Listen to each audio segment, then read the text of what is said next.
This is Small Talk with 101 ESPN's Michelle Smallman. Hey, what's up? It's episode 127 of Small Talk. Your host, Michelle Smallman, and Steve Ceruti are here with you. Hello to our podcast audience, and hello to our YouTube audience. And Steve, I know before we get the content going here, you wanted to shout out the people commenting on our YouTube page. Yeah, we usually do shout out corner at the end of the show, but right. we're gonna kick it off with shout out corner. I want to shout out. We had a lot of activity on the YouTube page.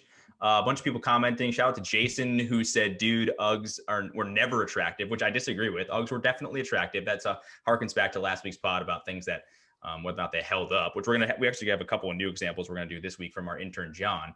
And then a guy, believes that I should be his financial advisor now. I would not recommend that, but I appreciate your enthusiasm and your trust in me. So that's really great. Yeah, right. You have a little Matthew McConaughey and Wolf of Wall Street vibe going on. Just chest pound. I don't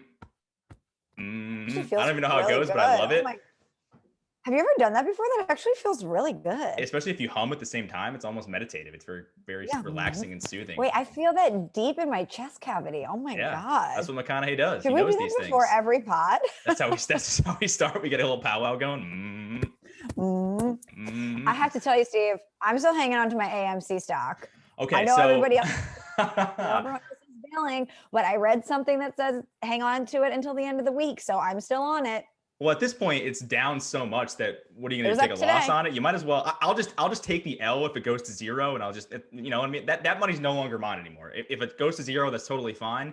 The only option we have is to hold on to it. I think you bought in 12. I think I bought in around 13, which was stupid. Oh, you did buy it? I did. I bought in. So I'm so mad. I'm so mad. And this is why I shouldn't be your financial advisor. So this is actually hilarious.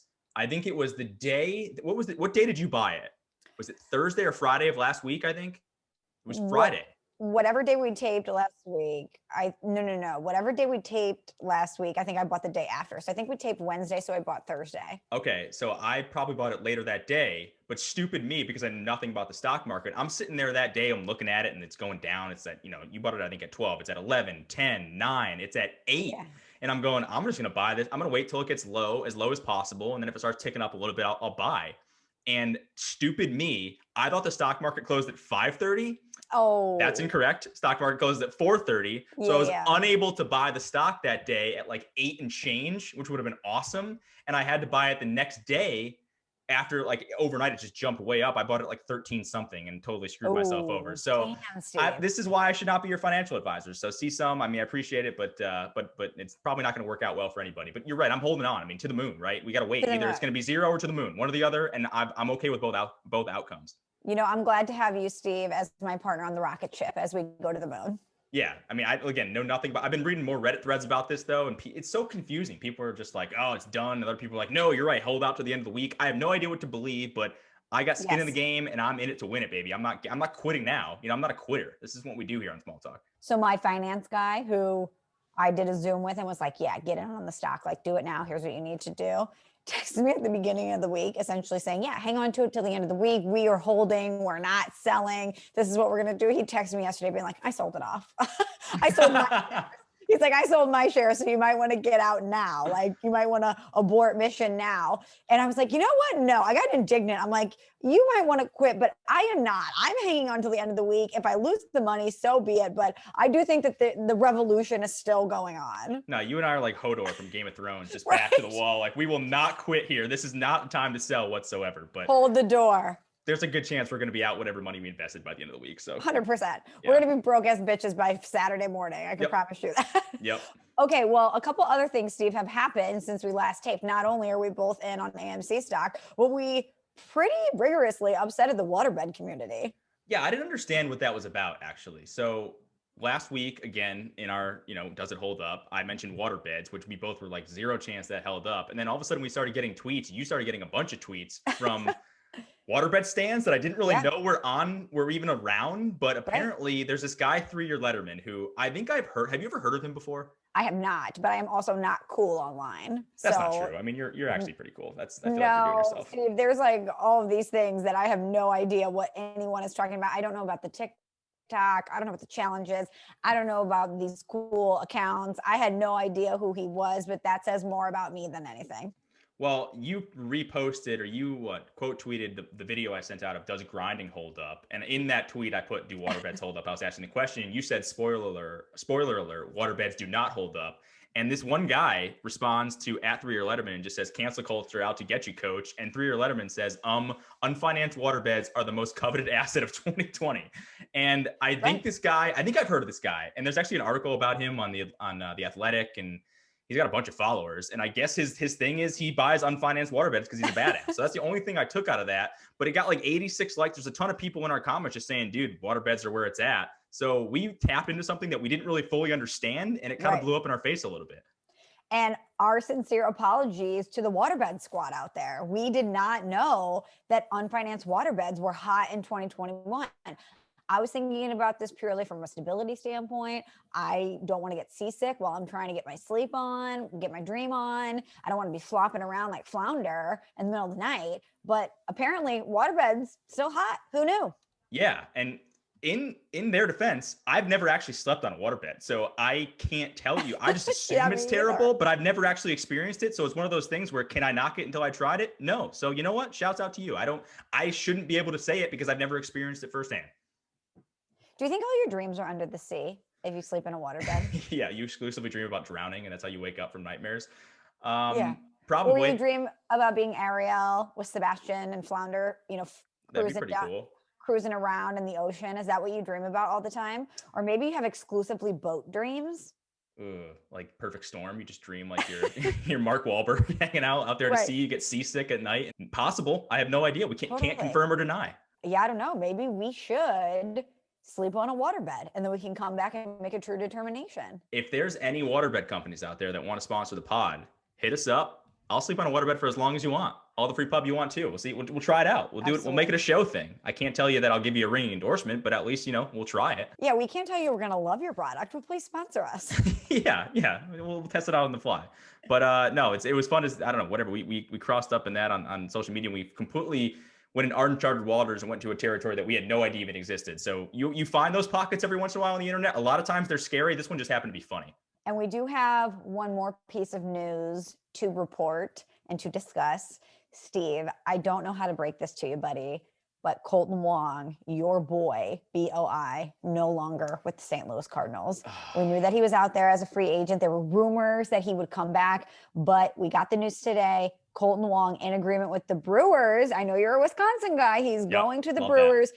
2-year, $18 million contract, 3rd-year club option pending a physical. So as sad as I am to see Colton Wong leave the Cardinals, I'm even more devastated that I may have lost you as a Cardinal fan. I did have a couple Shelleys tweet that at me today. And so I was tipped off to the news a little bit earlier. So I had time to prepare for this emotionally, but I don't know where to go from here. I mean, my Cardinals fandom is certainly, it's hanging by a thread. I don't have any other emotional connections to the Cardinals right now. What else do I had Colton Wong and I had Matt Carpenter. That was pretty much it. And I think, is Matt Carpenter still around? He is, but they got Nolan Arenado, who is the best third baseman in baseball. So Matt Carpenter probably looking at a super utility role. So you're not going to see a lot of him. So, I mean, am I a Brewers fan now? Steve, maybe. Well, that could be fun because we would be cheering for opposing teams in the same division. Let me ask you this. Why'd the Cardinals let him walk? If he's you talked about how amazing Colton Wong was. I watched one game. He was awesome. He seemed like everyone. It seemed like everyone in the city loved this guy. Why did they let him go? Like come on, you're the Cardinals. You're not supposed to lose players to the Brewers. What are we doing? They didn't lose him. It was their choice. They initiated the breakup. Oh, okay. He was owed too much money, and they realized that his value was not what his contract was worth. And so they let him explore the market. And in the meantime, they went out and made a big deal to acquire Nolan Arenado, and they brought Adam Wainwright back, and they're likely bringing Yadier Molina back. So I think even though Colton Wong is a Gold Glove second baseman, they're looking at the finances and they're saying, we can slot Tommy Edman right in there. Well, as long as they're okay losing fans like me, then that's fine. But I guess Matt Carpenter's gonna have to slide right into second base, or otherwise your boy's looking for a new team. I don't know. And as I said last week, I think I do like the Brewers jerseys better than the Cardinals too. So it's leaning Milwaukee here. I will also tell you, and this is not confirmed yet, that Matt Carpenter mentioned in the offseason that he may wear batting gloves. So. Oh man, what is happening? Like all the things that I liked about this team, they're fading. Not confirmed. Jeez, He okay. might not do it, but I saw that quote and I thought, ooh, Ceruti is not going to like this. You shouldn't have told me that. You shouldn't have told me that. Yeah, this is not, you're not doing the Cardinals any justice here in my book. But what if I just showed up like next pod in a Colton Wong Brewers jersey? That would be awesome. I would be floored that you would spend the money to buy a baseball jersey, A, and that B, it would be Colton Wong for the Brewers. Yeah, I don't think you could wear baseball jerseys can't be worn in a cool way. I don't feel like, you know? Really? No, I think of all the jerseys, how would you rank, like if you saw a guy wearing or a girl wearing a jersey and you were like the levels of judgment that you would say, oh, that's stupid or to that's awesome. Of all the major sports, what's the highest to lowest? Like I would say soccer jerseys are the coolest. Are football the worst? Hockey's really cool too. Hockey sweater. Whenever you see somebody in a hockey sweater, it's like, oh, that person's awesome. The only time that I've ever seen people in hockey sweaters that I think look really cool is if you go skiing and guys on the slopes are wearing a hockey sweater. Whoa, I didn't know that was a thing. Oh yeah, guys wear jerseys on the slopes all the time. Over That's their coat, sick. over their hoodies. Yeah, they look really, and it's always snowboarders and they look really cool. Of course. Yeah. Wow. It's a look. It's a lifestyle more. I don't think I could pull that off, but that is pretty sick. No, you definitely couldn't. I couldn't either. It's definitely the bros who are out there shredding pow and looking really cool doing it. Shredding pow. Let's go. We're using the lingo now. I would, yeah, because I think come on. Baseball's on the low end though. I just don't think you could pull off a baseball jersey in public and look cool. T-shirt jersey, maybe. I don't really think you can pull off any jersey and look cool unless you're on the slopes, like I said. Yeah, you know, I'm not a jersey girl. Yeah, that's true. That's true. I think you can wear like a cool soccer jersey and look Euro and be into it. But you have to wear skinny jeans. There's a lot of other things that go with that outfit. You can't just put on a soccer jersey and think you're cool. Yeah, that's your opinion. That's your opinion. Oh, okay. Sorry. My bad. I'll just take a step back here and assess my style. There you go. So last week we did Does It Hold Up? And that's how we got in this waterbed kerfuffle online. All of a sudden we walked into a waterbed beef we didn't ask for. But our intern, John, who's doing amazing things on the website, and you should definitely check out his work, has come up with a couple of Does It Hold Ups. Is that how I say it? Does it hold ups? Yeah, he's got four examples. Options or quandaries. Examples. There you go. That's what I'm looking for. Exactly. But he's come up with some of his own, Steve. I like quandaries the best. But before I do that, he has 4 good ones. We're going to get them in a second. I do want to shout out people. Speaking of John, if you're not checking out his blog on the website, Shell Talk blog, you have to every week, usually a couple days after the pod actually drops. A lot of times over the weekend, if not like early the following week. He has an awesome, really funny, and it's not too long, but it just sums up the blog, gives his opinions on stuff. It's really funny. And I wanted to shout out our guys, Troy and Colin, who've been very active in the comments section on the blog as well. And we encourage everyone, go on there, check the website out. You can find episodes there. You can find a bunch of different things there, including John's blog, and you can comment on it and get a part of the small talk conversation every week. So I want to make everybody aware of that. But as we do, so these are all 4. I have 4 examples from John that are, and I'll ask you, do they hold up or do they not hold up? Ready? We'll do these quickly because we got a lot to do with this pod. Yeah, we got a lot to do. First one, Nike Shocks. Do they hold up or not? No. But I tell you, I was the baddest bitch at Catholic school when I had the pink custom Nike Shocks with my name on the side. Me too, I was not the pink. Baddest bitch walking. Let me tell you, Steve. I had the same ones. They were the custom. Mine were navy blue and like a greenish yellow kind of thing. And yeah, I had my name on the back, and they were awesome. I loved them. They were probably my favorite shoes I ever owned. But they do not hold up at all. Nobody wears Shocks anymore. There were Shock basketball shoes, which were terrible for you. They were heavy. They hurt your heel actually because of the way that they were set up. Like they would only, obviously the Shocks were at the 4 points of your heel, and it gave no support to the middle part of your heel and actually caused injuries. I believe I read that as well, which is why they don't really exist anymore. But you're right. If you showed up with new Shocks on the first day of school, you were like somebody to not be fucked with, period. That's right. That was a flex that topped all other flexes at that time. You would walk in and say, have you checked below my ankles? Okay. Yeah. Have you seen what I'm working with south of the ankles? So Shocks, great, but absolutely do not hold up in 2021. Absolutely do not. All right. Next one, emo music. Yeah, sure. Totally holds up. I don't think so. I love emo music. And when you put it on, it brings you back to a time simpler times when you're listening to Simple Plan or I don't know, My Chemical Romance. All these things are great. Red Jumpsuit Apparatus. Yes. Yes. Are you so surprised I pulled that one out of my I did not expect you to say that one. That's a great call. It's almost a deep track. What's the one song they had?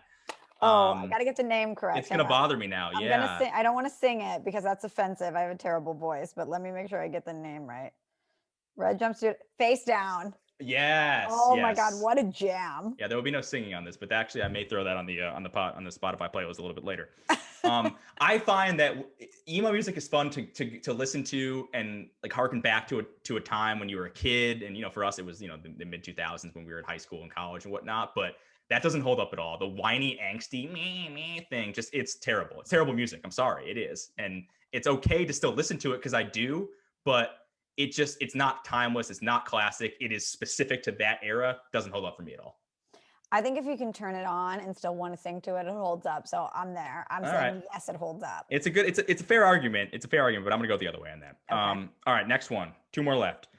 Grunge. And I don't even think he's talking about grunge music specifically. He's talking about the lifestyle in general, like the flannels, not showering, long hair, Seattle rainy scene. Does the grunge scene hold up? So my initial thought was no, because I'm pro flannel, but I'm anti not showering. But I'm going to go ahead and say yes, because living in a pandemic, we're all grunge right now. We're all throw on the flannel, throw on things with holes in it. We don't really care. A lot of people probably aren't taking good care of themselves in the hygiene department because we're all working from home. And let's be honest, when we get on a Zoom, you don't see me from here down. I'm definitely wearing sweatpants underneath this. So I would say, yeah, we have rebirthed grunge, actually. I want to ask you, who are the pro non-showering people? You said you're anti non-showering. Who are the people that are pro not showerers? There's some people, Steve. Trust me when I tell you. There's some people that are very pro.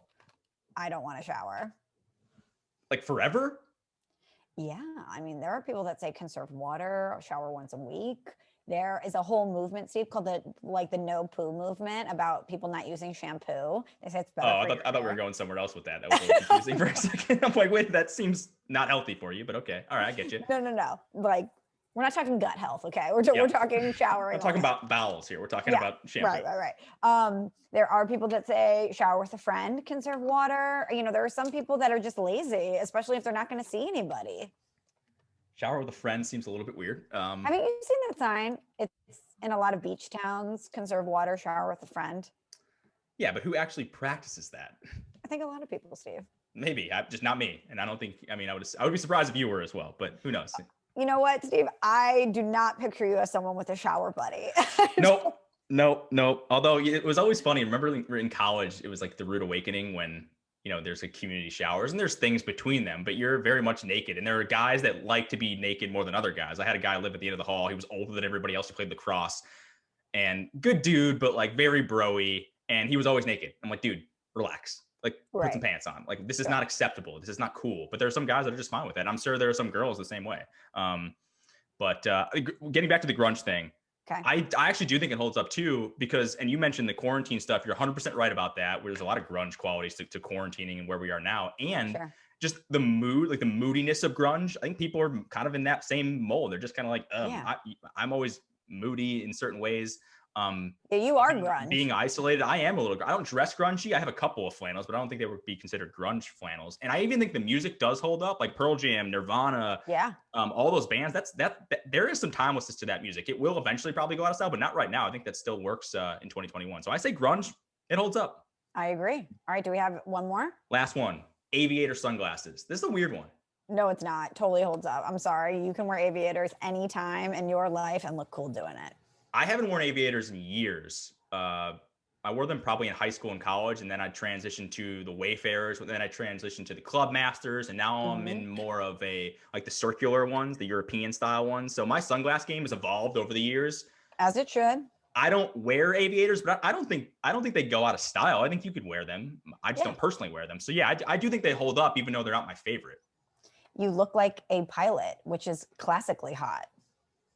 Yeah, I think, although they are specific to people's faces. I think aviators tend to they lend themselves to people with I think bigger faces than small faces, because they're so massive and they take up so much room on your face. But it wouldn't be my first choice. But aviators hold up. So there you go. Shouts out to intern John. He did a good job there. I like all those. And I think my favorite was the Nike Shox one, which definitely don't hold up, but bring back great memories. That's true. Shout out to John and shout out to Shell Talk. Continue the conversation there. Okay, Steve, we have two things on the board today, and I'm going to let you once again pick. We're bringing back something we've done a little recently and something we haven't done since episode 100. So on the board today, we have a new edition of 10,000 Frogs, and we have A+ content. Where would you like to go first? We gotta go 10,000 Frogs. It's been too long. I think the last time we did it was with Marv, and That's it was right. hilarious. I don't even remember who's the king frog. I don't remember what the king or queen frog is right now, so you'll have to refresh my memory and refresh the audience's memory, but it's been too long. Let's start there. Dating is really, really hard. So listen, I want to ask you something. Can I get your number? But don't worry, listeners. You have to kiss 10,000 frogs before you find the one. Can I have your phone number? Can I have it? Will you give me your number? Can I have it? Can I have your number? Let's get through this together. Don't give up. Don't ever give up. Small Talk presents 10,000 Frogs. So, as a refresh, Cardio Frog is still on top. Cardio Frog still sitting on the throne to refresh everyone's memory. This was the guy who went out on a date with a female, told her, hey, my kink is that I like to listen to heartbeats. So he pulls out a stethoscope, he listens to her, they hang out again, and he takes it up a notch and says, hey, maybe this time you can pretend to have a heart attack and die. And she's like, what? But does it anyway. And after she did it, they were having a little powwow post hang. And he says, maybe next time sell it a little more, like you're really dying. And she was like, how about no? And left. But that was the story. The best part of that is always the fact that he critiqued her acting skills, and she didn't play dead well enough. That is always the best part, and it's also my favorite part because that was the straw that broke the camel's back. It wasn't that he asked her to do that; it was when he critiqued her for not being good enough at it. So that is a great choice for number one. It's gonna be tough to top that one, but we'll see. Okay, so we had put out the call for 10,000 Frog submission a little bit ago, and I had a couple things in here. So, gosh, these are both interesting. I don't know which one to go with first. So, I'll go with this one. Hey, Ceruti, Michelle, I had a terrible first date I want to tell you about. I had a first date. It was going really, really well. And all of a sudden, this girl looks up at me and asks me how many people I've slept with. I was stunned. I barely know this person, and she's asking for info like that. She said she doesn't want to be with a guy who, quote, has multiple notches on his belt, and that she wanted to know this info before we proceeded with the date. I was weirded out by this. I'm no Ron Jeremy, but I've also been single for many years, so it's not a number that I like to just throw out there without proper context. I laughed at her. I made a little joke about the question, and I changed the subject. We continued hanging out, eating. Later in the evening, she brings it up again and asks me not only for the number, but the name of the last person I slept with. I told her things went well and we got serious. There would be plenty of time to have deeper talks about stuff like this. She looked at me and said, wow, you must have a really high number then. This just isn't for me. She got up and left the restaurant. I was stuck with the bill and unnecessarily feeling like a man whore. Okay. Aggressive move by her. Right, very aggressive. But not answering the question, the only way you can take that is that the number's really high. So I get why he wouldn't want to answer the question. I get why he wouldn't want to be a part of that. But you have to understand, if you don't answer the question, the only assumption is that you have slept with a ton of people, and that's going to put her off. So unless you really liked her, you probably dodged a bullet here. That would be my assumption. But I don't think you should be asking that on first date by any means. I mean, maybe it's something that comes up eventually that you should have to figure out, because it is a big deal. I mean, I think there are plenty of people that want to make sure that they're being safe and that their partner's not just like some man whore. But I do understand why she'd be like, if you're not going to answer, then I can't do this. Like that's the one thing she wanted and you didn't give it to her. So like, sorry. Yeah, there's so many things about this, but she should not be asking that question on a first date. That is very personal information. And if you don't even plan on seeing this person ever again, if there's no connection here, why is anyone going to give out that info just willy-nilly? Number two, it's not as if she said, here's my number, what's yours? She didn't offer up that information about herself. So there's no equity in this. It's just her digging for information from you. And three, I don't think that's fair at all, that just because someone doesn't want to provide that to you, I mean, probably not even knowing your last name, that you can all of a sudden judge them and get on your high horse and put on your white wig and pretend like they're a man whore and get up and stick him with the bill. Unfair. Sticking with the bill, that sucks. But I will say the part that we didn't even discuss yet is asking the name of the last partner that you slept with. Is this some sort of small town where everybody knows everybody? Because then I think, okay, maybe, I'd want to know, who did you date? Who did you not date? But if it's a city or you guys aren't even from that area, and there's zero chance you probably even know the last person they slept with, what a weird question. Unless she was going to, write it down and Google that person later and do a bunch of weird background information, which you're you're probably dealing with somebody you don't want to date anyway. But I get it. So all right, Michelle, when do you find that out? When is the appropriate time to ask that question? I mean, if you think it's going to be, if you are at a point where it's serious, it's really serious, and you guys maybe are getting close to saying, I love you, or you really think you're falling for that person, then I think that's probably the time, right? My point is, once you know you're in a committed relationship, and once you know that you trust this person and that you're going to be in it for a while, then I think that that's appropriate to ask. But you know what I thought of? Well, I don't know why. What do you think before I tell you what I thought of when I read this? I think that's fair. And, I think a lot of people like to say, okay, I don't care what happened in the past, right? We're starting a relationship from right now, and I'm going to judge you as the person that I know. But if her thing is she doesn't want to date like bimbos and people that just, whatever, are free, are non-prudes. I thought a bimbo meant you're dumb. Oh, I don't know. No, what am I thinking of? Gigolo. Gigolo. Yeah. I said skank. Bimbo. Yeah. Well, I don't know. A bimbo gigolo. A bimbo and Laboutins. If that's a deal breaker for her, I'm not saying I agree with it, but if she doesn't want to date someone that's been around, then that's kind of her right and prerogative. And again, I think you dodged the bullet because you don't want to probably be with that person anyway if she's that adamant about it. Maybe she should go on Christian Mingle or something. I don't know. That's true. Or like I said, maybe if she is vulnerable and she led with that information, then that person might pick it up as well. But you know what I thought of when I first read this? This girl is friends with someone he dated who wants that info. Oh, that's a good call. Okay. That's just where my mind was, because that is so outrageous to ask that on a first date. I was thinking maybe she knew someone from his past or knew that information already and was testing him to see if he would give it up and or if he was lying. I don't know. He might not know this either, but that's what I thought first. Okay. He's clearly trying to get this to report back to someone else. All right. Yeah. If cardiac frog is a 10 or a 9, this is a 4. This isn't, it's inconvenient, but it's not the end of the world. I think it stinks that you as in the person that submitted this email, is left feeling badly about yourself for no reason. You've been shamed into thinking that you're a man whore, even though you're probably just a normal dude.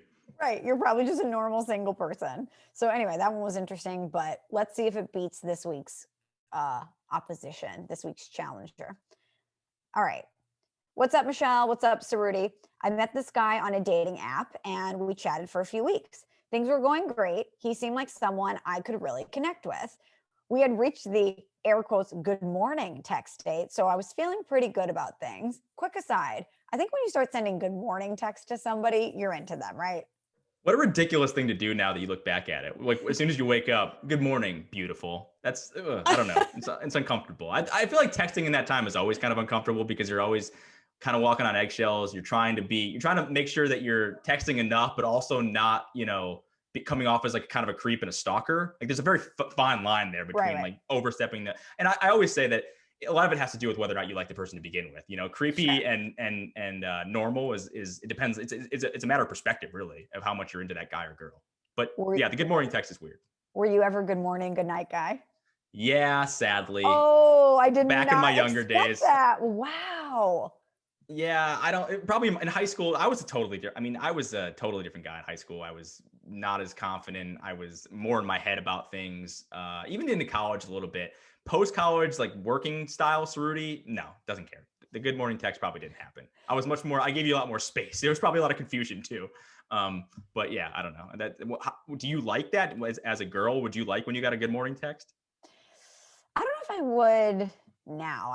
I don't care now, but I remember when I was younger, same thing. I would get the good morning, beautiful text every day and be like, wow, he's so into me that he woke up this morning and the first thing he thought of was to send this to me. And now I couldn't care less. Now it's like, hey, what's up? Like, what do you want to eat for dinner later? You're like, hey, cool. Yeah. Nachos is the answer. Nachos is always the answer. That's a great call. Like nachos is the sooner you can start eating nachos and comfortably in a relationship, the better off that relationship's going to be. I've said this before. The quicker we can get to football, sweatpants, nachos, the better off we'll be. 100%. That is the real us. If you can see anyone in these sweatpants, hair tied, chilling with no makeup on, eating nachos, watching football, and you like them after that state, you're good. Yeah, instead of asking how many people you've slept with, try to get to the nacho stage as fast as possible. Then it's a lasting relationship. And there's a lot you can learn about eating nachos with someone. You can learn a lot about someone when you eat nachos with them. For sure. Because if they're going to take all the chips with all of the great toppings on them first and leave you with the soggy ones or the crumbly ones or ones with no cheese or chicken on it, then that's not somebody you want to be with. They're selfish.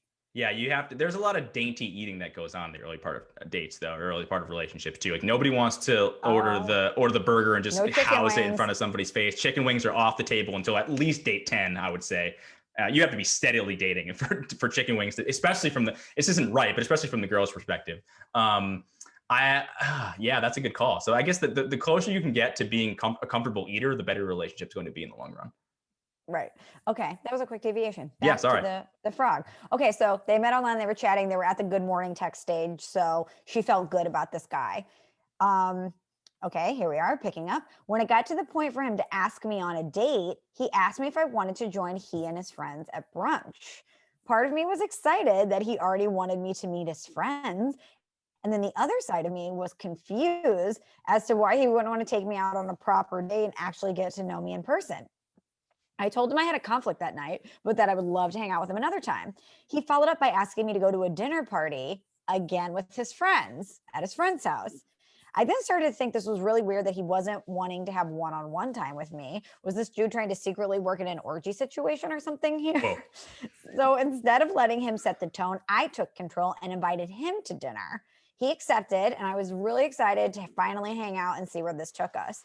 The night of the date came. I arrived at the restaurant first. I was sitting at the table, messing with my phone, and I looked up, and here comes my date with another couple. He showed up to the date with other people. The entire time, they just talked amongst themselves, and I basically sat there and ate my salad and listened to their dumbass inside jokes. Worst first date ever. Yeah, what? I don't really even have a response to that other than that's a stupid move. And I wonder if he's afraid of something, or maybe he just really wanted to go on double dates, or maybe his friends were pressuring him into finding someone to go on double dates with. And they were just like, hey, find some girl and invite her. And he was like, whatever, get off my back. I'll figure it out. But yeah, that's so odd. And especially from the girl's perspective, meeting the friends is a very intense process. Like I remember when, I'd introduce my girlfriends to my friend group, who are a very, how do I describe my friends? They're very judgmental. They're kind of like me. They are very forward. They're good people, but they're not going to pull any punches, and they're going to tell you what they think. And we have a very, we go back to high school, so it's kind of intense. There's a lot of inside jokes. Most of them are probably terrible if you don't know what they are.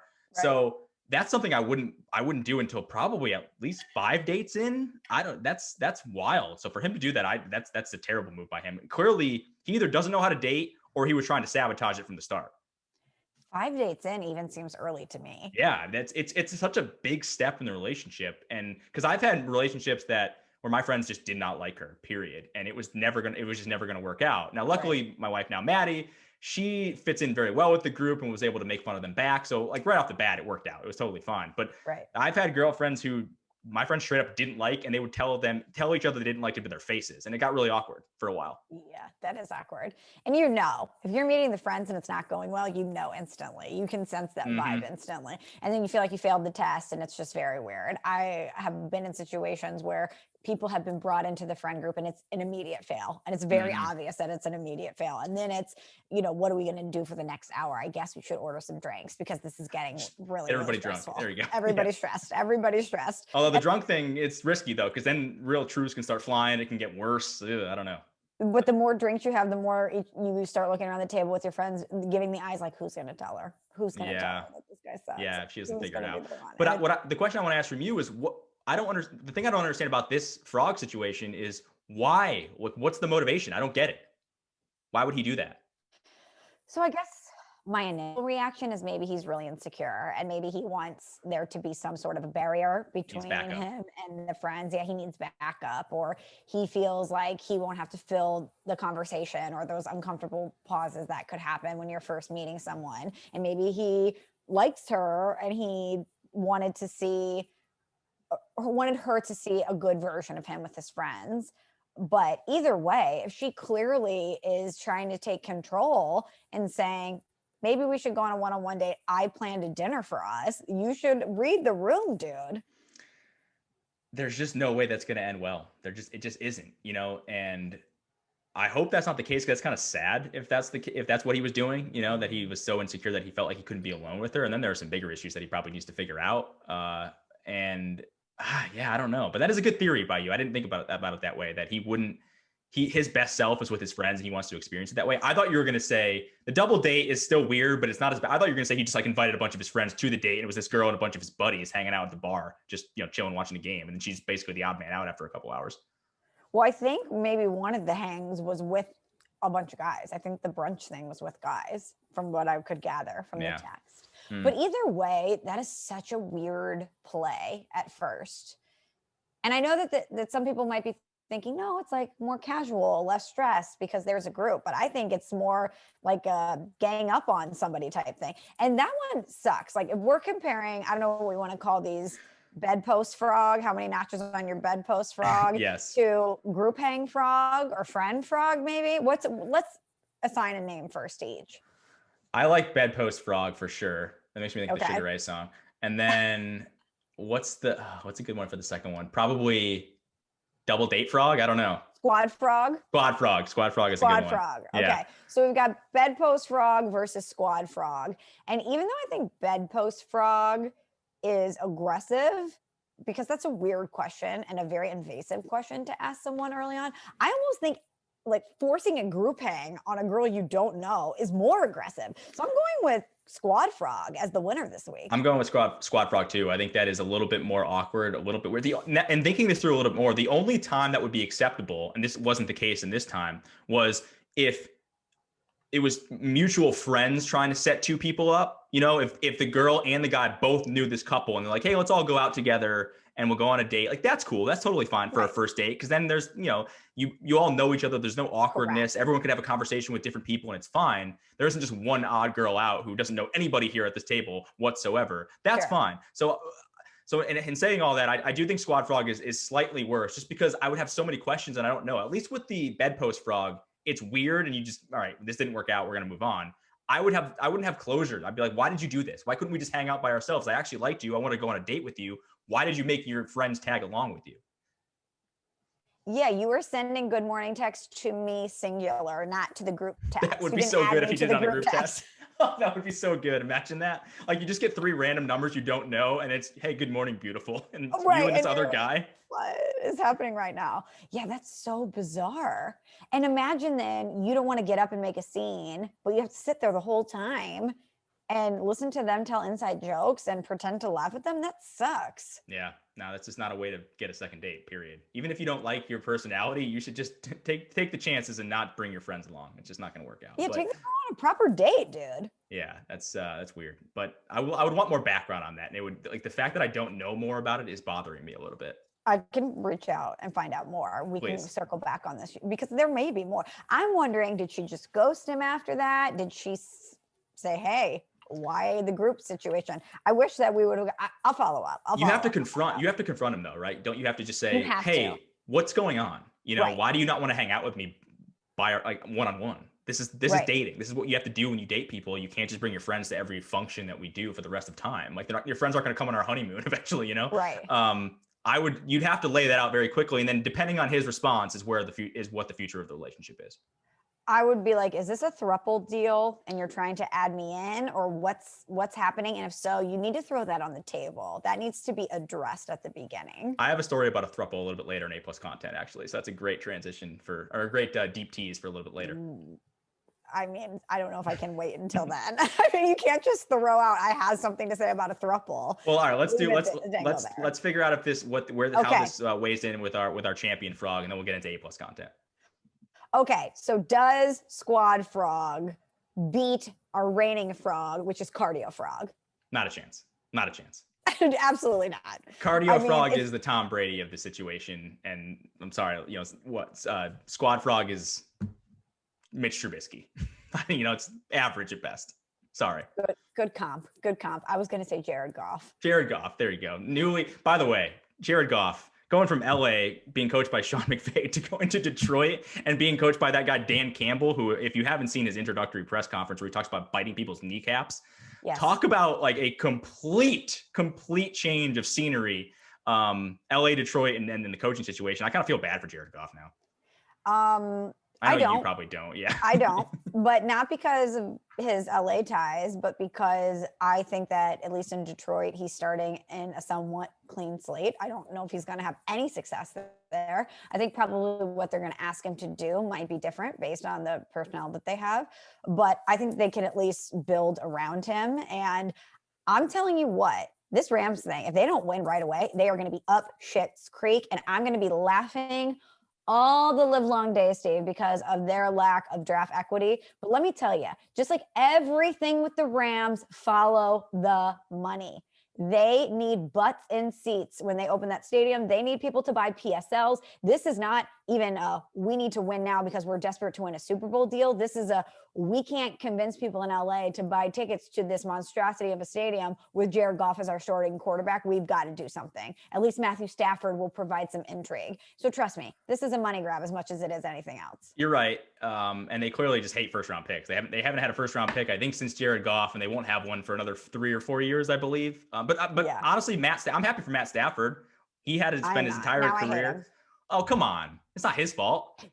Steve, I was very much looking forward to cheering for Matthew Stafford. This was one of my favorite storylines in the offseason, that he was finally escaping Detroit. I was going to cheer for him because he deserves this opportunity to be great. And you know what? Sorry, dude, but now I hate you. You're on the hate list. I cannot like Jared Goff. Hey, welcome to the good side. Everything is great. Jared and I are cool now. I have nothing against Jared. Jared's back in your life. There you go. Jared's back. I mean, we went to Jared. It's all good. I now consider Matthew Stafford the enemy. So you know what? Jared Goff should go and talk to Blake Griffin, actually, because they have a lot in common. Blake Griffin got traded from the Clippers in LA to Detroit as well. They should talk about how kind of depressing it is to hang out in Detroit. Sorry to anyone, in Detroit. Your city has great uniforms. Other than that, probably not a great place to be. You know what? I think there's some revitalization going on in Motown from what I'm hearing. But it's cold there. I'll take your word for it. I'll take your word for it. Yeah. Come on, you're Midwest Ceruti. Come on. What the disrespect? I know, and I'm alienating my people in Michigan and Detroit, but I'd rather be in numerous cities in the Midwest. I'd rather be in Milwaukee, I think, than Detroit. I'd rather be obviously in Madison. I'd rather be in Chicago.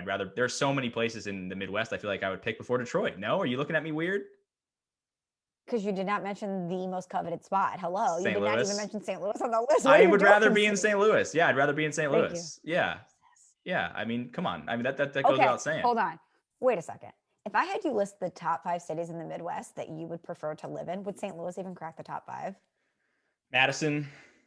Well, I haven't been to all these cities, so this is off perception alone. So, and I haven't been to Detroit, I haven't been to St. Louis. I've been to Chicago one time. So I would say Madison. I would say Chicago. No, in no particular order, but these are ones. Sure. Milwaukee. Yeah, St. Louis would be my top 5. What else am I missing? I mean, there's a lot. Or the other major cities in the Midwest. I mean, you could throw Detroit in there. Indianapolis is in the mix. Oh, I heard a good thing about Indianapolis, right? Everybody loves it's a big event city, right? The Super Bowl is there a lot. The Final Four is there a lot. And everybody loves going there. It just doesn't seem like there's anything to do there. Everybody loves going there for those events because everything is very centralized downtown. Okay. It's walkable.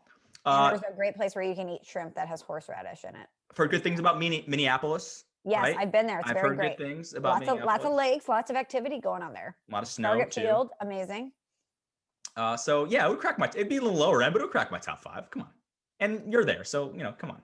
I was going to be so offended after all the St. Louis fun facts that I've given you and everything that I've done to promote this city and this region. You would diss us, but not even come on. In the top 5. That would have hurt my heart, Steve. I'm a dick, but I'm not that much of a dick. Come on. I'm glad that even if you did want to put it in there, you would lie to me and save our friendship. Oh, St. Louis is great. Love it. Love it. It's the best. Okay, so 10,000 Frogs. If you have any bad dates that you think beat Squad Frog, Bedpost Frog, but especially if you have a date that you think beats Cardio Frog, please submit it to the website, smalltalkpod.com. Okay, well, that was fun. We hadn't done that in a while. It's amazing some of these dates people go on. Yeah, it makes me it makes me happy that I'm married, I guess. I don't know. Sorry to you, Michelle, but I don't think you... That's all right. I don't want to be married. Okay.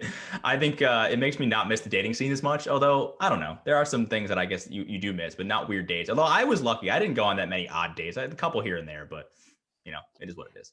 I do have one more relationship question for you, Steve, before we get to A+ content. Fire away. So we have this segment on my radio show, Character and Smallman, that you can listen to on 101 ESPN. You can listen live on the app wherever you live. Please do so. Streaming Monday through Friday, 7 to 10 a.m. Central. But we do a segment weekly called Ask Uncle Randy. My co-host Randy Carricker is such a wise guy, and he gives great advice. He's very calm and funny, and he delivers advice in such a sage and palatable way. So people submit questions to him and he gives them life advice essentially, or it's mostly relationship advice or disputes around the office. That happens a lot too. Oh yeah. Okay, good. So we got a question to ask Uncle Randy from a guy who was saying that he had started dating this girl and things were serious. They were super into each other. It was, probably the one trending that way. But she had asked him for the passcode to his phone. She wanted to be able to get in there whenever she wanted. And he was asking Uncle Randy for advice because he said, on one hand, I was offended that she would ask me for this because that implies that she doesn't trust me for some reason. And it seems like a weird thing to know that I could be sleeping and she's going through my phone and all my emails and everything. But on the other hand, I know if I don't give it to her, it's just going to breed even more insecurity and even more distrust. And it's probably going to build into a bigger issue. And that's certainly not something that I want either. So he didn't know if he should give out the passcode or not. And I actually did a poll on Twitter, Steve, that got a ton of response. And let me pull up the results before I ask you the question. But thousands of people voted, and 84% of people said they would give their phone passcode to their significant other. So as someone that is married, I certainly want to get your thoughts on this. I would definitely give my passcode away. And I don't know how early I did it in the relationship, but I mean, for as long as I can remember, Maddie has been able to have access to my phone. I mean, also because she does a lot of things for me, like clerical things. She pays the bills that way. She needs access to my phone to make my life easier, literally. And so I don't know. I don't really care. I don't think twice about it. But if you're one of those guys that's kind of shady, then I can see why you would have a problem with this. But I think it's more, this is like that government surveillance thing where people are like, I don't want, don't you only have something to be afraid of if you're trying to hide something? I don't know. I'm never trying to hide something. So I guess I don't really care. You could have my phone. You can see all the stupid pictures of my dogs that I have on there. I'm not really trying to hide anything from you. So I don't have a problem with it, but I don't know. My first thought would be that if you don't want someone to have your phone, you're hiding something though, right? There's a reason why wouldn't you not want them to have access to your phone? Because what else is going on in there? Like, I guess that's the suspicious part of me. So I have no problem with it whatsoever. Yeah, I've been in situations where I've been in the car with someone before, and let's say his phone is plugged in and we're driving and it's using navigation and it closes out or something. And I've had a guy hand me his phone and be like, hey, my passcode's like 2244. Mm-hmm. Can you open it up or whatever? And then you feel at ease about it. You're thinking, oh, he has nothing to hide. He just gave me his passcode. I think the longer you don't give it, the more suspicion rises, even if you have nothing to hide, even if this is just you should trust me implicitly. Why do you need to go through all my texts and my emails to trust me? I do think that the longer you withhold it, the more your girl's going to be like, there's a reason that you're withholding this. Are there married people out there that don't know their significant others? Yes. That's a thing? How is that possible? We got so many texts to the show that day, and we had tons of people that wrote in and said, I've been married for 10 years and I would never give away my passcode. She's never asked, and I would never give it, but I would never ask for hers either. So many people said that because they said, I trust my spouse 100%, so I don't need the code. But one guy wrote in to the show and said, I would never give my wife my phone passcode. And it's not because I'm doing anything shady, but it's because I don't want her to see my browser history. Oh, wow. That's a good call. But erase your history, dude. That's what all the normal people do. Come on. But also, what are you looking up that's so weird that you wouldn't want your wife to know about it? Do we really want to get into that? I mean, I would think that she would know, or at least have some sort of inkling. X-rated content, I would assume. Right, but you think your wife is really going to care? People are into some weird shit, Michelle. I think you're underestimating.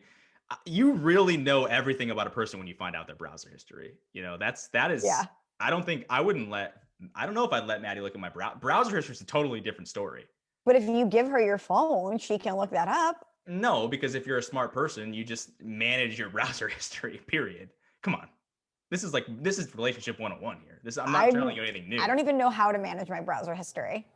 You know, go into history and then erase there's like last hour, there's last day, there's all time. There's different ways to do it. Come on.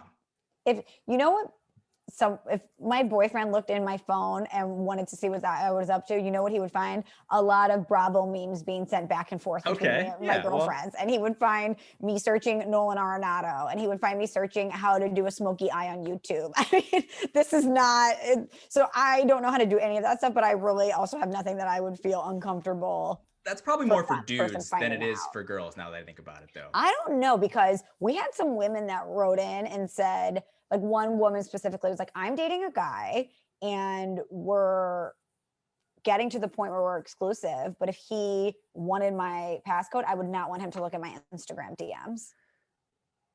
Yeah. And I thought, okay, yeah, that's fair. And if you're not living together, or you're not, this is my boyfriend, this is my girlfriend, and you're keeping lines of communication open, I don't know. But I also think that there are things that people probably think are totally benign.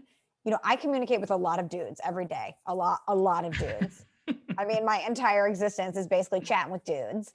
And I could see, I mean, humble brag, I chat with a lot of dudes. But I could see someone looking at my phone and being like, why are you texting him? Why are you texting him? And I'd be like, go back and read it. It probably pertains to work. But you know what I mean? Like, some people would have to answer more questions about who they communicate with. Yeah. I wouldn't be afraid of anything I wouldn't want my text messages revealed, but I wouldn't be afraid of my significant other seeing them, you know? There's a very big difference. But that's the whole point. If you give them the passcode, they're going to see what you're sending to other people. That's okay. I have nothing. I don't want them to be made public, but I don't mind her seeing them, you know? The group chat is a weird place sometimes, but I'm okay with my wife seeing that, but I don't want that to be, put out there for the public to see. But yeah, I think that browser history is a totally different thing. Browser history that is the most intimate of intimate things that you can look at. And that would be a problem. Yes. So I did have one friend once that had to look in her husband's phone for something. Oh boy. And not a bad thing. She just needed. But she stumbled upon something very weird. So as she opened it, the group chat was active. And she read some of the stuff. And she texted us on our group chat and was like, do you guys have any idea what dudes talk about in their group chats? Do you guys have any idea what these guys are saying to each other? Because it is foul. And she told us some of the stuff and we were like, oh my God, we're over here texting about, did A-Rod cheat on J-Lo with a Bravo star? How could you cheat on J-Lo? She's so hot. And guys are talking about some other stuff. Yeah, but there's nothing, you don't talk about anything raunchy with your girlfriends. Come on. Not really. I mean, not that I would be afraid for someone to look at, but I think for her to see that her husband was having these conversations with guys that she's never been privy to that before, it was pretty jarring. It's two worlds colliding that shouldn't be, it's like two universes that should not be happening together. And then the Big Bang happens and it's like, okay, everything's done. Right. She doesn't need to be out on guys' night and hearing how they talk to one another. But I just think you have to be aware of stuff like that too. I mean, it certainly wasn't bad, but she's like, should I bring this up to him that I saw it? No. And I said, no. I was like, do not bring it up because no, that would make things weird. Because then he'll be like, why are you reading my messages? And it's not like you were in search of them. You weren't seeking them out. They just happened to, because, she was looking up something and they kept coming through on the top. And she was a hot topipic right there. Something's going down. And she was like, oh my God, this is so gross.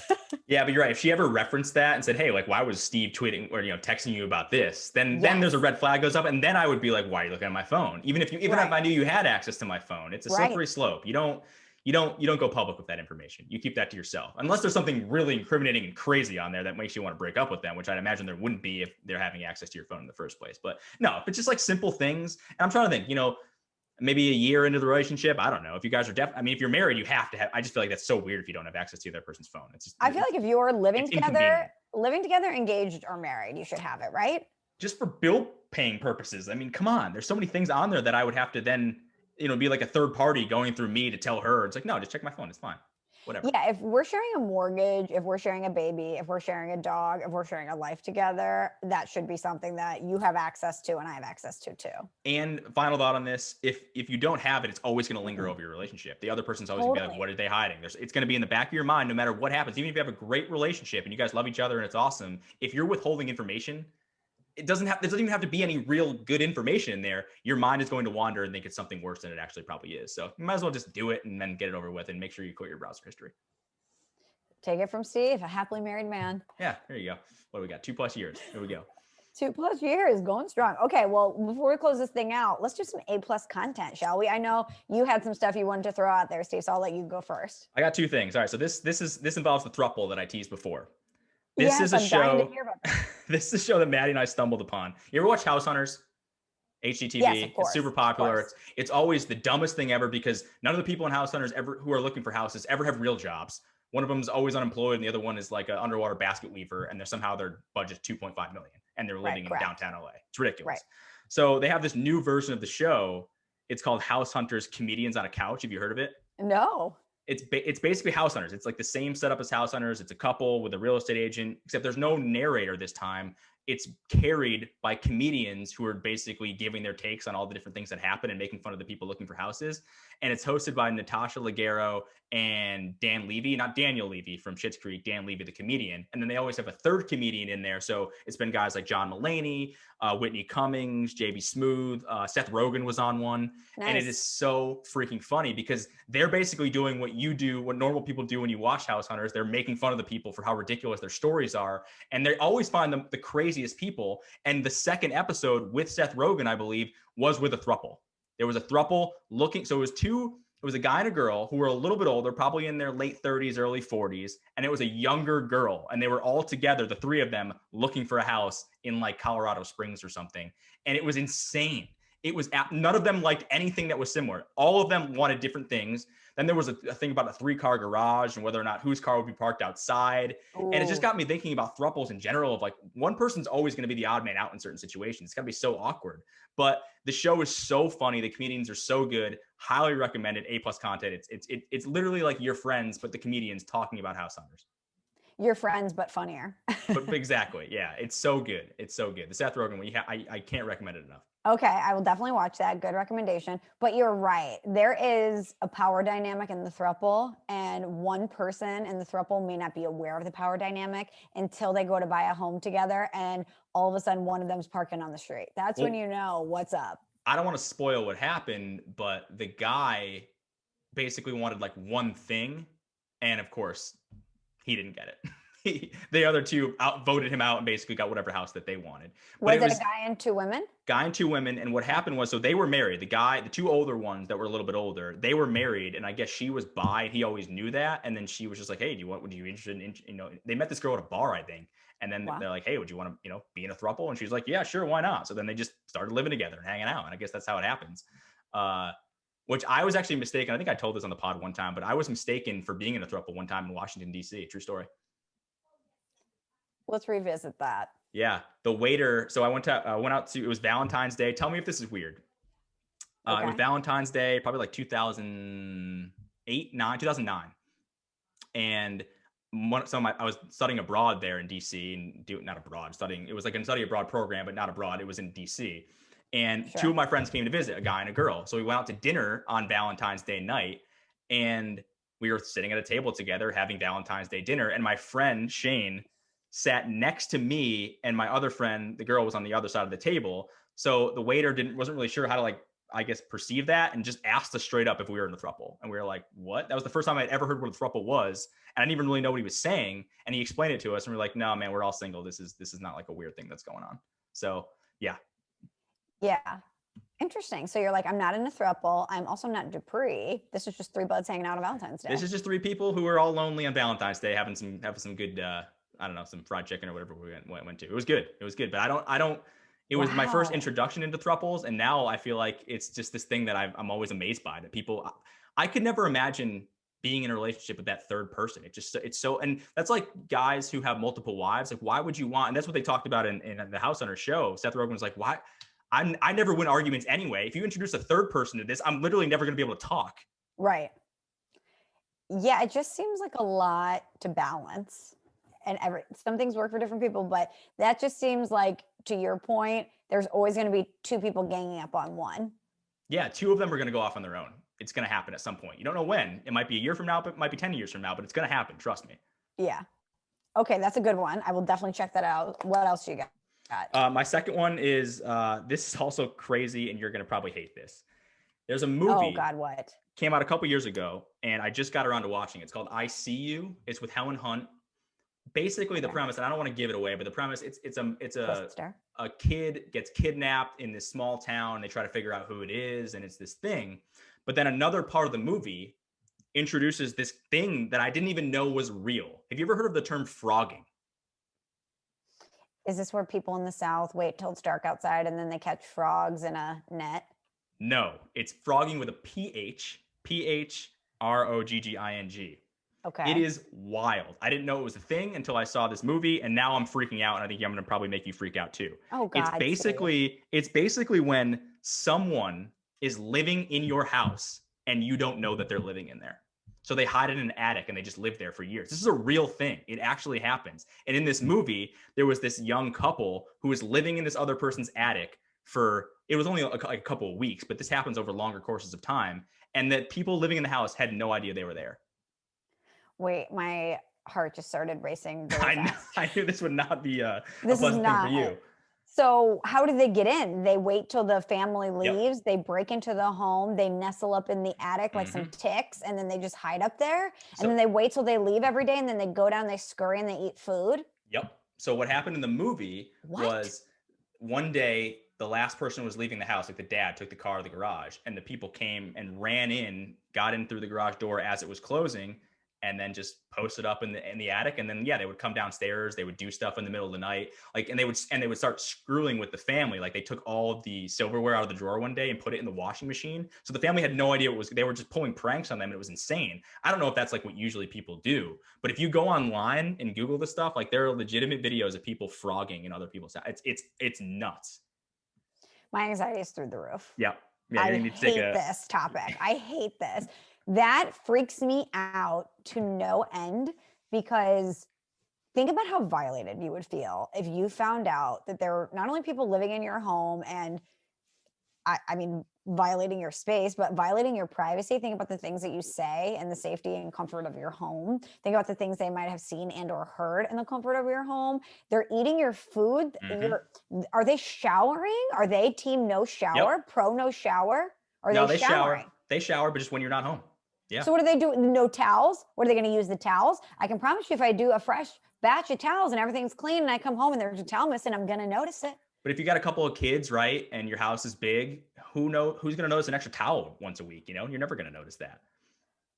That is disgusting. Yeah, it actually blew my mind. And it's a good movie. I don't want to give away, but it's called I See You. And that's only part of the movie. And there's actually a reason that they were phrogging there. At least one of the people was phrogging, and it's revealed at the end of the movie why he was doing that. It's a good payoff. So I highly recommend it if you're not Michelle and you're not, now going to have to take some anti-anxiety pills to calm down after this.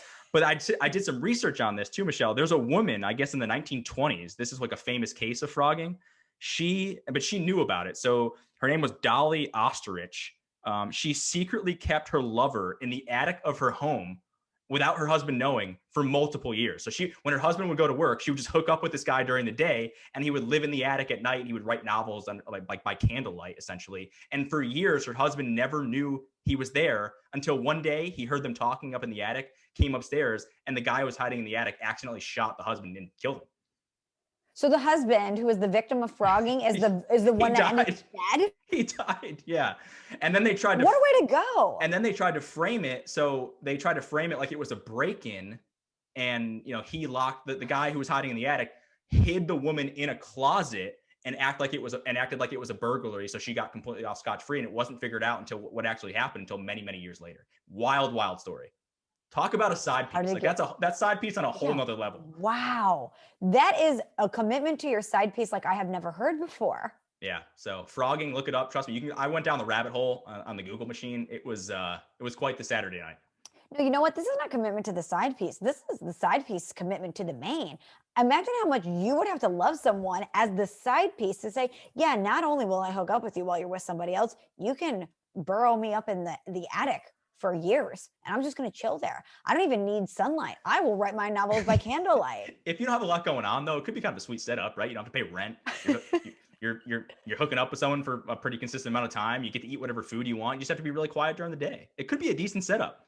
Okay, but you're getting your lover's husband's scraps of food and you're hearing them hook up the times that you aren't with her. Yeah, but you can just order Postmates now when the guy goes to work. Like, you're totally fine. It could actually, you give me an Xbox and FIFA upstairs, I'd be all right. I'll be fine.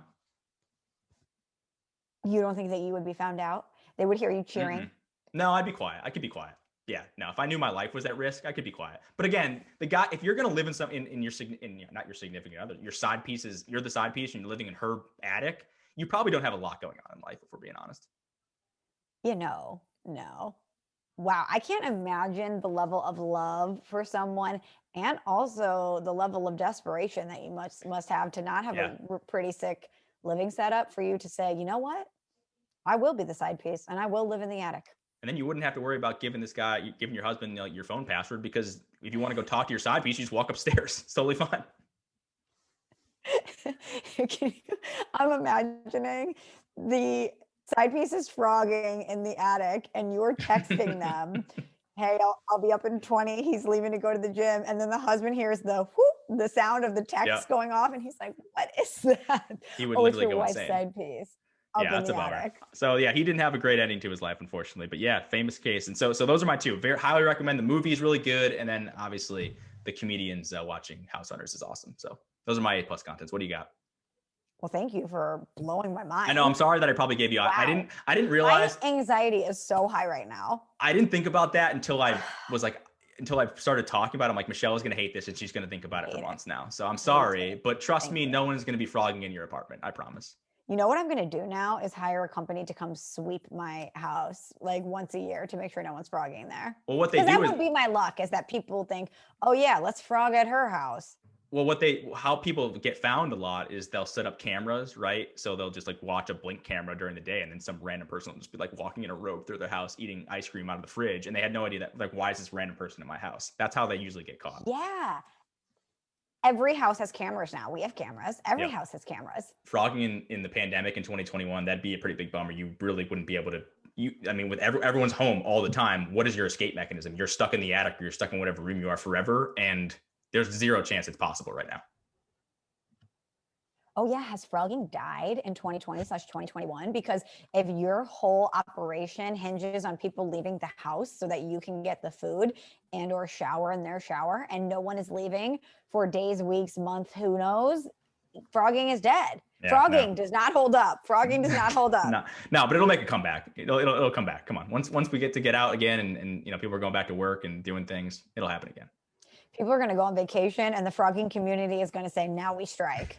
The Phrogging community scares the hell out of me. So, do you think there's a Phrogging Reddit, a subreddit for froggers? Probably, yeah. Oh. Although, yeah, there's stuff like that for everything. It has to be, right? Froggers unite. It's weird that we did 10,000 frogs about dates, and we're talking about frogging now. There's frogs in general, not for me. We'll just put it that way. Not for me. Okay, so I have two things for A+ content, and I'm going to lighten this up, Steve. I'm going to take this to a positive place. Mine were deep dives and very unnerving things, but sorry. So end this on a positive note, please. Okay, good. So let me pull this up. First, I want to talk about Jasmine Sullivan. Steve, do you know who she is? Nope.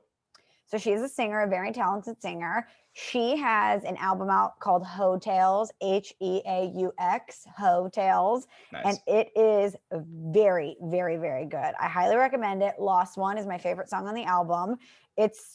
And Girl Like Me is great too. But she just has an incredible voice. I love her vibe. I love the songs. There's, even if you go on her past albums, she's got some really, really good stuff. But she actually, Steve, is going to be singing the national anthem at the Super Bowl with Eric Church. Oh, all right. What's up? Is it going to be remote? Are they going to be there? I feel like I've seen them do this now, and they do it from remote, like they do it over Skype or Zoom or whatever. The two of them? Yeah. Or there was something I was just watching. It might've been like a soccer game or something where they had a recorded national anthem. It was very strange. I don't know if it was going to be the same for the Super Bowl.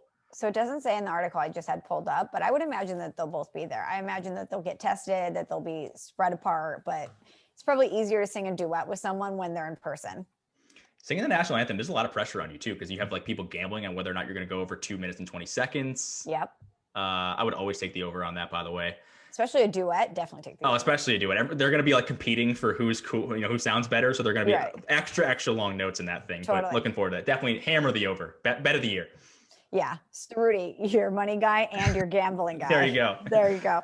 Okay, so Jasmine Sullivan, Hotels, check it out. I also, Steve, do you know who Allison Roman is? I don't think so. Allison Roman, no. Allison Roman, so she works for the New York Times cooking. She's a chef. Oh, and I do know who that is, I think. Yeah. Yes. I just Googled her. Yep. So follow her on Instagram. She has some great recipes out there. Someone actually had given me her cookbook a while back, nothing fancy. And I had read it, but I hadn't made anything out of it. And then over the weekend, someone hit me and was like, hey, are you into Allison Roman? And I was like, yeah, I mean, I follow her on Instagram. I've made the cookies before, her famous chocolate chip cookies, but I haven't really done a deep dive on the recipes. And this person was like, watch her YouTube, her New York Times cooking YouTube videos. I'm telling you, you will love them. So this person sent me one of her meatballs. She makes these incredible meatballs with a pasta, with a meat sauce or tomato sauce and pasta. And Steve, the videos are so great. She's so funny and relatable. And she's in her place in New York City in her kitchen, but the videos are so well done. They're so aesthetically pleasing. And it's almost in a pop-up video type construct. Do you remember that from when we were kids on VH1 pop-up video where we were watching a music video and they would pop up with little facts? So it's her cooking. And as she's talking, it's almost like side commentary that's popping up. That's really funny. And the recipes look great. So over this weekend, I'm going to make some Allison Roman recipes and I'm really looking forward to it. How's your making a one dessert a month thing going, right? What are we doing for February? So my dad's birthday is in February. He's a groundhog, February 2nd. And so I'm actually going to be making a dessert this weekend for his birthday. Have not settled on one yet.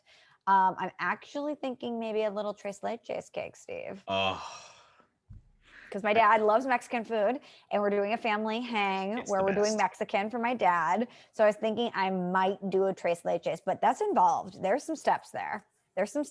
So I think I can do it. It's just, do I have the time and commitment to do it on a Saturday? I don't know what goes into that, but it seems like there's a lot of work that goes into a tres leches cake. But at the end, to me, it's my favorite cake. The payoff. It's amazing. Yeah. The payoff is so good. I know. Because I was thinking, what should I make to compliment Mexican for my dad's birthday? And I think we might go tres leches. We might do it. Because that was the whole point of my resolution, is that I need to challenge myself. I need to get in the kitchen and I need to throw down in the baking department. So why not? I was actually reading this thing, I forget where it was. I think it was maybe Slate or something, about how at the beginning of the pandemic, like everybody was baking stuff and they were baking so many things because it was the only thing people could do, that grocery stores ran out of yeast. And most of the things that people were baking ended up being frozen and then thrown away because they baked too many things and they couldn't eat it all. Wow. I know. But that's what we were doing. I mean, there's nothing else to do. Yeah. I mean, it was like, hey, let's bake. Everybody I know had a sourdough starter. Everybody I know was making, they were doing the cloud coffees, all those things you saw on Instagram. Everybody was doing that stuff. Yeah. Anyway, well, okay, you should start a TikTok with your baking endeavors. That could be that could be your next million thing. Come on. No, absolutely not. Because when I'm baking, there's a lot of, hey, Google, what's this? It's a lot of me, swearing, being like, I don't know, is this boiling right? But the end product is usually good. It's just the time involved. Yeah. I think people will like it, but anyway, we're not TikTok people, so we'll move on. No. Okay, so Jasmine Sullivan, Allison Roman, two strong ladies, Steve, for my A+ content. Love it. All right, Steve, well, before we close this out, let's get to a review. If you haven't already, please head to Apple Podcasts, search for Small Talk. If you are searching for Small Talk, we are the black box with white writing, but you probably already know that because you're listening to this podcast, so you can see the cover art or lack thereof when you're watching and or listening to the pod. We're minimalists. Come on. Come on. I mean, it's what we do. We like it. We like things to be streamlined. So you can leave a review, rate it, preferably 5 stars, and we may read it at the end of the podcast. But this one, Steve, comes from Davey, who says, love the show, 5 stars. I've been a day one Shelly, ! Thank you, Davey. It says, love the show and the random conversation on topics my friends and I often deep dive on. Yeah, that's kind of like the vibe of the show, right? Davey, shouts out to you that's what we want it to be. It's funny, we were kicking around things with intern John about, what our tagline could be, what our description in iTunes or Spotify can be, just, clean things up a little bit, make things a little bit new, streamline some stuff. Revamp. And it's really hard to describe what our show is. I know. It's nothing, but it's it's a lot of things, but it's nothing at the same time. Right. So I don't know. If you have any suggestions, hit us up, but that's what we're in the process of doing right now. But Davey, I think you had a good way of describing that's kind of what it is. It's a conversation that you're going to have with your friends, but we try to welcome you into having the conversation that we're having because, we want to include everybody, including the day one Shelleys. Yeah, the Shelleys are our friends. Even if we aren't talking directly to you, we're talking with you and you're talking with us. We love the Shelleys. Yeah, but we appreciate your feedback. And again, leave all your comments and stuff on the website and all those places because we'll love to hit you back. Intern John loves hitting people back on the website. So to make sure he's not lonely, make sure you're commenting there. Yeah, hit up John. Make him feel loved. Yeah, John needs some love. All right, well, Steve and I will be back in action next week. We're working on a potential interview for next week, hoping that one comes through because it could be very interesting. But until then, Steve, Phrogging is my nightmare. Mine is thrupples. Thanks for listening to Small Talk. Subscribe on Apple Podcasts or the Podcast One app.